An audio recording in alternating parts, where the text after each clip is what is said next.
This next hand, we're once again in a limped pot. Under the gun, the cutoff, the bottom and the small blind all limped. I looked down at pocket sixes on the big blind and decided to raise small. I just wanted to make the pot bigger so that I could win more if I hit my set. And just as I'd imagined, everybody called the 160 except the small blind. So the pot was 680 and the flop came down king 7-6 with 2 spades. I hit bottom set, but this is kind of a wet board, so I wanted to get value from people who were still on their draws. I bet 300 into 680. Under the gun, folded. But Easy, the owner of the house, in the cutoff, min raised to 600. I think he most likely had just a king, or a 6-7 for 2 pair. I don't think he's the kind that raises flush draws on the flop, and I don't want to scare off his king or a small 2 pairs, so I decided to just call. The turn came the 5 of diamonds.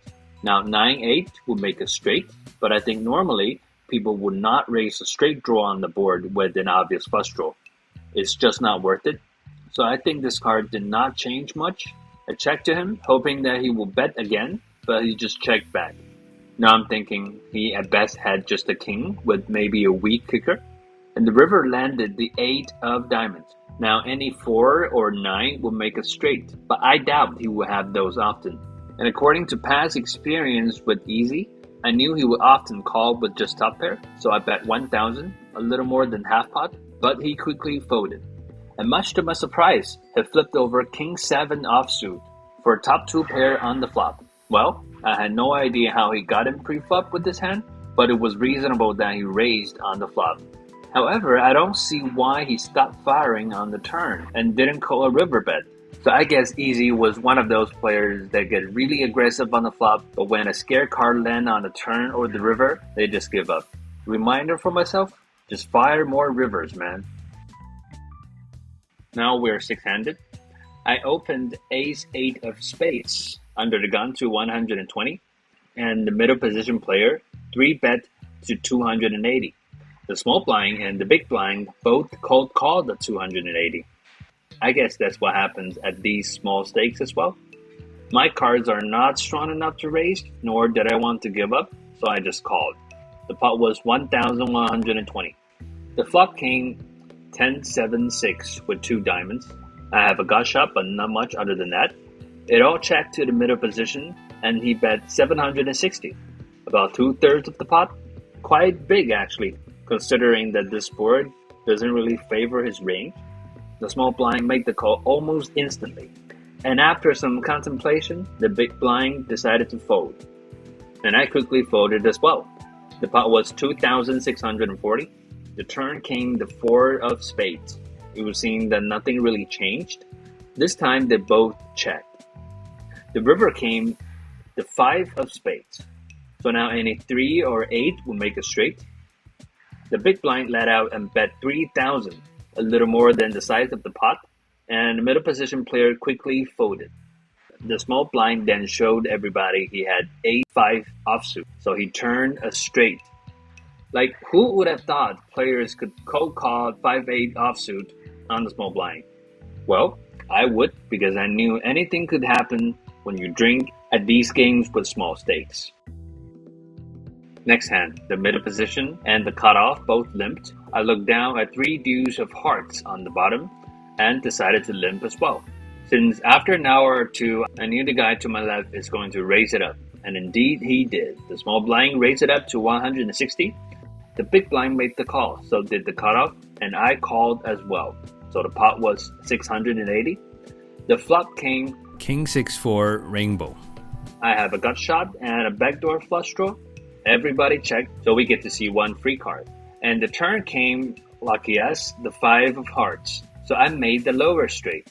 Though I would still lose to 8-7, the upper straight, I don't think it's a reason not to bet, because I can get value from some random pairs or people still on a draw. So when it all checked to me, I bet 300, and only the small blind made the call. The pot was 1,280. And the river came yet another 5. It came the 5 of diamond. The small blind checked. And I'm not too worried about the board pairing, because if he had a set, he wouldn't check on the flop, so I decided to target his turned 2 pairs. I bet a little more than half pot, 700, and unfortunately he folded quickly. So it seemed like he just had 2 high cards. 我儿子还小，想说奶粉钱，投进去就奶粉钱1罐了。Well, happy to take down the pot. So next hand, under the gun opened to 120. Only the bottom called. The pot was 300. The flop came Jack 10-10 with 2 diamonds. A very wet board. The under the gun player bet 100, 1/3 of the pot, and the bottom raised to 300. Under the gun player made the call. The pot was 900. I don't think the bottom was a 10. I don't think a 10 would raise here. A jack would raise probably. It's also possible that he had a flush draw. The turn came another 10. It came the 10 of hearts. Under the gun player checked. The bottom bet 300. Again, 1/3 of the pot. Under the gun player made the call. The pot was 1500. Now I think the bottom had a jack and is trying to target non-believing ace king, ace queen, or medium pocket pairs. I don't know about bet sizing though. I'm thinking 1/3 is actually good because flush draws, straight draws, and overcards might still call. And the river came the 3 of clubs. Under the gun checked once again. The bottom decided to bet close to half pot. He bet 700, but under the gun decided to raise it up to 2100. The bottom quickly made the call. Under the gun player showed the pocket kings, and the bottom flipped over a jack and lost the pot. Nice hand by both players in my opinion. Last hand of the day, everybody limped, just like usual. I looked down at Jack 8 of hearts on the small blind. Not strong enough to raise for me, but I don't see any point in folding either, so I just make the call. The big blind also just checked, so it's a family pot. The pot was 200, and the flop came King, Queen, 7 with 2 diamonds. Not much going on for everybody because everybody checked. And the turn came a good card for us. It came the Ace of Hearts. Now we have backdoor flush draw as well as a gut shot straight draw, as any 10 would make me a straight. I checked, and the big blind to my left decided to bet 80.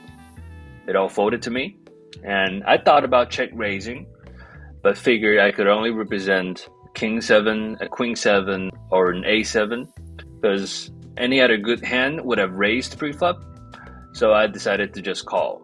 And the pot was 360. And the river came a good card. It came the 10 of diamonds. So I made my straight, but the front door flush also got there. However, I'm not too worried that he had a flush because it was a limp pot.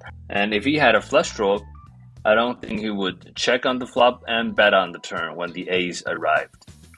I checked, ready to call a bet if it's not too big, but the big blind checked back very quickly. So I knew my hand was good. I flipped over my straight and took down the pot. The big blind later said that he had 2 pair. Looking back, I probably should have bet small on the river since I beat all the non-flush hands. And I think if he had an ace, he would likely call a small bet. But the pot was really just too small, so I didn't bother. There goes the 8th video of this channel. It's been a little more than a month since I started, and it has been really fun so far, filming at the tables and editing them back at my place. I hope you guys have enjoyed the videos as well. If you like the videos, please support us by liking the videos, leaving a message, subscribing to and sharing our channel with your friends. I will see you next time.